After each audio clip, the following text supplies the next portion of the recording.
La quatrième partie de ce chapitre concerne l'environnement du microprocesseur et nous allons aborder tout d'abord le système minimal nécessaire à un microprocesseur pour fonctionner. L'architecture minimale est la suivante. Donc, le processeur au cœur du système a besoin pour fonctionner d'une zone de mémoire programme. Alors ça va être soit de la mémoire vive s'il s'agit d'un ordinateur, puisque tout est chargé, programme ou données en mémoire centrale dans ce cas-là, ou s'il s'agit d'un système embarqué, de la mémoire morte, de type ROM, flash, qui conservera donc son contenu lorsqu'on coupera l'alimentation. La particularité justement des systèmes embarqués, c'est qu'ils doivent se mettre en marche dès qu'on les met sous tension. Donc ça va être le cas par exemple d'une imprimante, vous la mettez sous tension, elle est en état de marche, parce qu'elle exécute directement le programme qui est implémenté dans une mémoire morte. Deuxième élément indispensable, la mémoire vive, qui va permettre de gérer la pile, d'enregistrer les informations concernant la pile système donc, et la mémoire des variables. Ensuite, pour communiquer avec l'extérieur, on aura besoin de circuits périphériques, qu'ils soient d'ailleurs de type analogique ou numérique. Si l'on regroupe tous les circuits constituant le système minimal sur une même puce, on obtient ce qu'on appelle un microcontrôleur. C'est ce type de composant que l'on programmera en TP.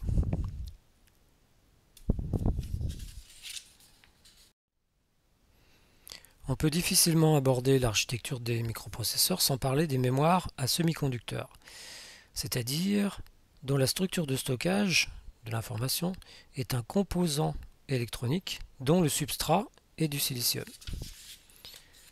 Vous savez que tous les composants actuels sont intégrés sur du silicium, que ce soit le processeur et donc les mémoires de type mémoire vive ou mémoire morte. Les mémoires à semi-conducteurs permettent de stocker et de restituer un grand nombre d'informations binaires à des vitesses très élevées. Elles sont constituées de cellules élémentaires qui sont organisées en paquets de 8 bits. Donc 8 bits c'est un octet. Même si on peut accéder à 64 bits en une seule fois grâce aux barrettes mémoire, l'unité de stockage, c'est-à-dire une adresse, l'adresse correspondant à une unité de stockage, correspond à un octet. Donc c'est-à-dire que si on adresse 64 bits, un mot de 64 bits dans une barrette mémoire, en fait ça va correspondre à 8 x 8, 64, c'est-à-dire 8 adresses simultanées.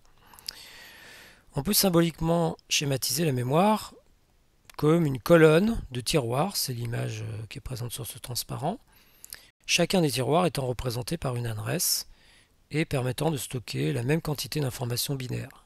4 bits sur cet exemple, mais on vient de dire que l'unité de base était plutôt 8 bits.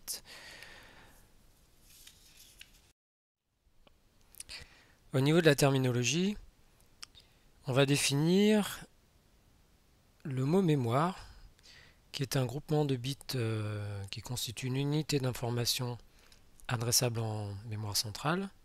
Donc on va parler de mots de 8 bits, on a vu que c'était l'unité élémentaire. Donc on parle également d'octets ou de bytes pour signifier la même chose. Ensuite on va définir la capacité mémoire. C'est donc le nombre de mots binaires que la mémoire peut mémoriser. Et si on reprend l'image de la colonne de tiroirs précédente, en fait c'est le nombre de tiroirs. La capacité correspond toujours à une puissance de 2. Et on a défini de nouvelles unités de grandeur spécifiques à l'informatique pour cela. Notamment le kibio, qui est le kibi-octet, qui correspond à 2 puissance 10 octets. 2 puissance 10, ça fait 1024. Donc 1024 octets, c'est pas un kilo-octet, parce que le kilo, ça reste l'unité qui signifie 1000. Donc un kibio correspond à 1024 octets. Ce qui correspond, si on multiplie par le nombre de bits, 1024 x 8, ça fait 8192 bits, c'est-à-dire 8 kilobits également. Autre unité de mesure qui serait exprimée en bits. Alors je précise en bits parce que parfois certains composants, certains fabricants utilisent cette unité-là pour gonfler un petit peu artificiellement les chiffres. Ensuite, Au niveau des unités, des nouvelles unités, on a le mébio qui signifie mébi-octet, donc l'équivalent du méga si vous voulez, mais donc qui correspond à 2 puissance 20 octets. Et précisément, ça correspond exactement, non pas à 1 million, mais 1 48 576. Et ensuite le JBio, JB-octet, qui correspond à 2 puissance 30 octets. Et si on fait le calcul, ça fait 1 milliard 74 millions et des poussières octets. En fait, cet écart entre l'unité, les deux puissances 10, 20 ou 30, et puis les unités réelles en base 10, on les retrouve quand on regarde le nombre de fichiers dans l'explorateur de Windows. Il vous exprime ça en gigaoctets, et puis quand on a la transcription, on voit que ça ne correspond pas exactement, les nombres ne sont pas les mêmes. En fait, c'est parce que les gigaoctets correspondent à des puissances de 2, et donc en l'occurrence de puissance 30. Toujours au niveau des définitions, donc on va définir le bus. J'ai déjà exprimé ce terme précédemment. Donc le bus, c'est un ensemble de fils qui va véhiculer le même type d'information. Donc on va parler de bus d'adresse lorsqu'on va parler d'informations qui véhiculent une information de type adresse pour adresser une case mémoire particulière ou adresser une instruction, l'adresse d'une instruction d'une ligne de code particulière. Ça correspond donc à l'adresse d'un des tiroirs de la colonne, pour reprendre toujours l'image précédente. On parle également de bus de données, donc c'est un bus sur lequel va transiter des informations de type données. Donc, dans le cadre d'une architecture von Neumann, ça sera soit des données de code programme, soit des données de type variable.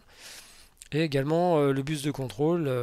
Dans le bus de contrôle, c'est un petit peu un bus fourre-tout qui va regrouper l'ensemble des signaux de contrôle qui vont piloter au niveau hardware les différents composants, notamment ceux de la mémoire, mais également les signaux qu'on peut trouver au niveau du processeur. On peut classer les mémoires à semi-conducteurs en deux catégories principales.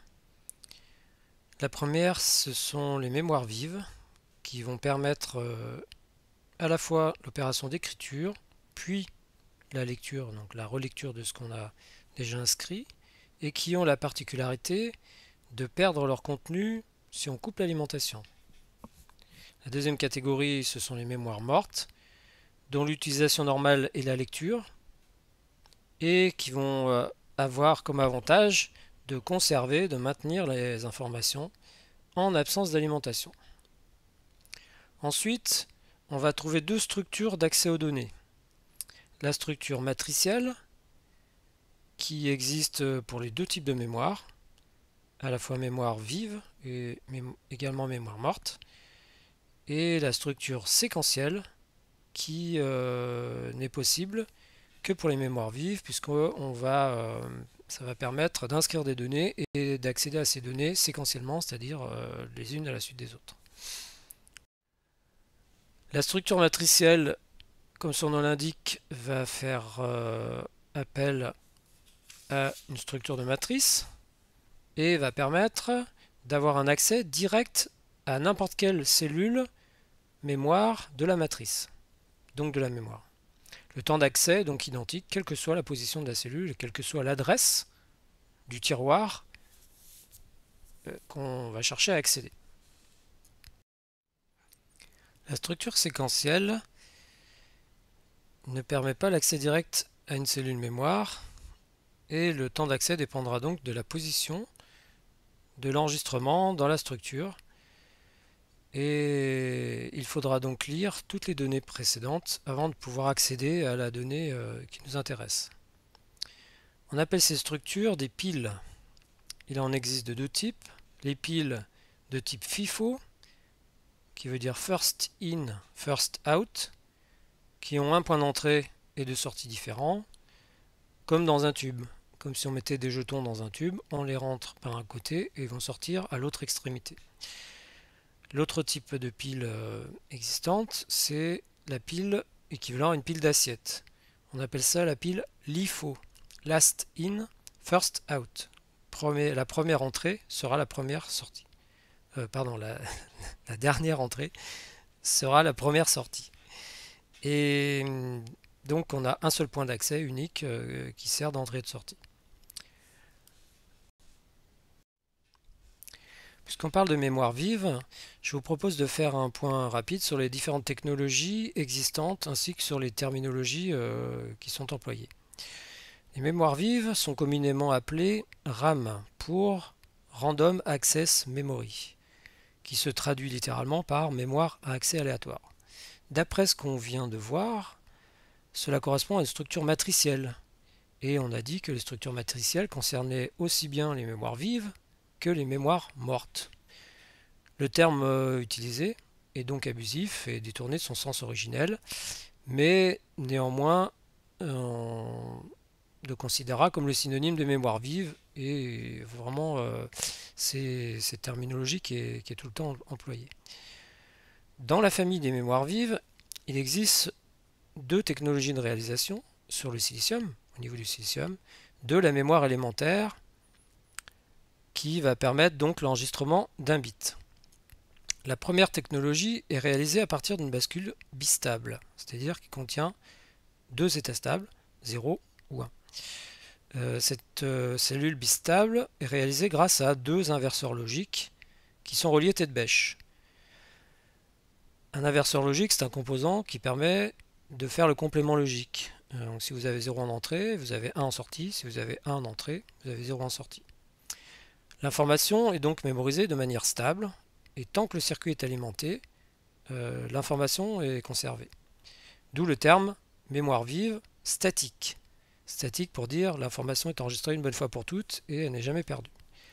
Donc on va retrouver le terme SRAM pour RAM statique ou static RAM. Le temps d'accès à ces mémoires est très rapide. On a des mémoires très performantes. En revanche, au niveau de la réalisation, elle nécessite 6 transistors pour fabriquer une cellule. 4, enfin, un inverseur, 2 transistors, donc double inverseur, 4 transistors, plus 2 transistors d'accès, ça fait 6 transistors. Multiplié par le nombre de cellules élémentaires, ça fait globalement un surcoût, enfin une surface assez importante, et donc un surcoût très important de fabrication de la mémoire. Donc elles sont utilisées uniquement lorsqu'on a besoin de rapidité, de performance, et elles sont utilisées généralement en petite capacité, petite quantité, pour limiter les coûts. La deuxième structure élémentaire de mémorisation est réalisée à partir d'un petit condensateur. On va mémoriser l'information en chargeant un condensateur. L'inconvénient, c'est que ce condensateur va finir par se décharger progressivement au travers de résistances de fuite qui existent au niveau du transistor d'accès, et qui va donc nécessiter un rafraîchissement régulier de l'information pour éviter qu'elle se perde. Et pour cela, il faut implémenter au niveau de la structure complète de la mémoire, donc pour nous ça va être plutôt au niveau de la barrette mémoire, une structure spécifique pour rafraîchir la mémoire complètement. Et ce rafraîchissement, on va le faire environ toutes les 10 millisecondes. Alors le fait que l'enregistrement ne soit pas pérenne va donner le nom de mémoire dynamique à ce type d'enregistrement. Et donc la terminologie sera des mémoires de type DRAM pour dynamique RAM ou RAM dynamique. Alors pour fabriquer cette cellule, il faut un seul transistor pour l'accès et puis un condensateur qui est tout petit, mais qui va permettre de stocker l'information. Ça permet donc, sur une plus petite surface que la mémoire statique, donc pour une cellule élémentaire, on va fabriquer une cellule avec une surface qui va être entre 2 et 3 fois plus petite que la cellule d'une mémoire statique. Donc ça va être beaucoup moins coûteux sur l'ensemble de la structure de mémorisation, et donc c'est pour ça que nos barrettes mémoire sont équipées de mémoire de type DRAM qui ont ce fâcheux inconvénient de perdre progressivement l'information, la rétention d'information, mais on trouve le palliatif avec les circuits de rafraîchissement, et donc comme on n'est pas prêt à payer 3 à 4 fois plus cher nos barrettes mémoire, c'est cette technologie qui est retenue. Un petit mot sur les DDR qui équipent les barrettes mémoire et les cartes vidéo de nos ordinateurs. Donc pour augmenter le débit et le taux de transfert des barrettes mémoire et alimenter en données le besoin et la surpuissance des processeurs, on a tout d'abord synchronisé les transferts à l'aide d'une horloge pour éviter les décalages temporels au niveau de la transmission des bits, puisque la transmission se fait bit par bit en série. On a d'abord utilisé les fronts montants d'une horloge additionnelle pour transférer chacun des bits les uns à la suite des autres. Ce taux de transfert ne suffisant pas, on a augmenté artificiellement le taux de transfert en utilisant pour la mémoire DDR1, donc le front montant et le front descendant de cette horloge. Alors pour assurer le débit, en fait on a parallélisé un petit peu l'accès à la mémoire en utilisant une petite mémoire cache à ce niveau-là. On va chercher les données quasiment en parallèle, on les met à disposition au niveau de la mémoire cache et on les transfère lorsqu'on en a besoin, c'est-à-dire un bit au front montant, le bit suivant au front descendant, etc. etc. C'est-à-dire que le temps d'accès au niveau de la cellule mémoire élémentaire, il n'a pas tellement changé. On va tricher ici grâce à une petite mémoire cache et pour transférer plus vite les informations. Donc là, on a doublé le taux de transfert, d'où le terme double data rate. Je traduis en français. Donc ça, c'est la mémoire de type DDR1, qui s'appelait DDR à l'époque. Ensuite, ce taux de transfert ne suffisant pas parce que les processeurs ont considérablement augmenté leur capacité de calcul et qu'il faut les alimenter en permanence à des taux de transfert assez élevés, on a donc du coup doublé la fréquence d'horloge puisque la fréquence initiale ne suffisait pas. Donc à partir d'une fréquence d'horloge, ici on a pris 100 MHz, on va fabriquer une horloge 2 fois plus rapide, donc 200 MHz, et on va toujours utiliser front montant et front descendant pour transférer l'information. Et dans ce cas-là, on a la terminologie DDR2, les double data rate à la puissance 2. Et puis sur le même principe, on va fabriquer DDR3 en remultipliant l'horloge initiale par 2, donc on est à x4 en termes de débit. Et puis maintenant on en est à DDR4, donc on va encore augmenter d'un facteur de 2. Et puis même sur les barrettes mémoire, on est encore plus rapide à DDR5, etc. Voyons maintenant les mémoires mortes. Alors l'utilisation des mémoires mortes, c'est la lecture seule. Mais certaines mémoires, comme vous le savez, permettent exceptionnellement l'opération d'écriture, bien que celle-ci soit beaucoup plus lente que l'opération de lecture. L'avantage des mémoires mortes, on l'a dit, c'est qu'elles ne perdent pas leur information lorsqu'on coupe l'alimentation. Alors elles vont servir au stockage des routines bas niveau au niveau du BIOS dans les PC, et également à stocker les programmes dans les systèmes embarqués. Il faut que l'information ne soit pas perdue quand on coupe l'alimentation du PC ou quand on éteint un système embarqué, tel une imprimante, un appareil photo, etc. Je vous propose de faire un petit point rapide sur les différentes catégories de mémoire morte. Donc on va trouver la ROM, Read Only Memory, qui est donc un circuit sur lequel on va enregistrer les informations directement sur le silicium. C'est-à-dire on parle de gravure sur silicium. On va graver directement les 0 et les 1 des octets correspondant au code ou aux données qu'on souhaite mémoriser. Et on va fabriquer ça en usine, bien évidemment pour des très grandes séries. Ensuite, au niveau de terminologie, on va trouver des PROM, des Programmable Read-Only Memory, qui sont un petit peu anecdotiques au niveau d'utilisation, qui vont servir uniquement pour des prototypes. Donc on va programmer une seule fois, puisque là on va utiliser des fusibles physiques qui sont grillés irrémédiablement pour refaire la programmation. Et donc on parle d'OTP, One Time Programmable ROM. Ensuite, beaucoup plus utilisé les EDPROM, donc des PROM, des Programmable Read-Only Memory, effaçable électriquement, electrically erasable. Et cet effacement et cette réécriture se fait octet par octet. Donc on a en général des faibles capacités et puis des temps d'écriture qui sont relativement lents. Amélioration de ce type de technologie, des mémoires de type flash, donc EEPROM toujours, mais flash. Et là, la structure de la mémoire est organisée en secteurs, en blocs, à la manière des disques durs.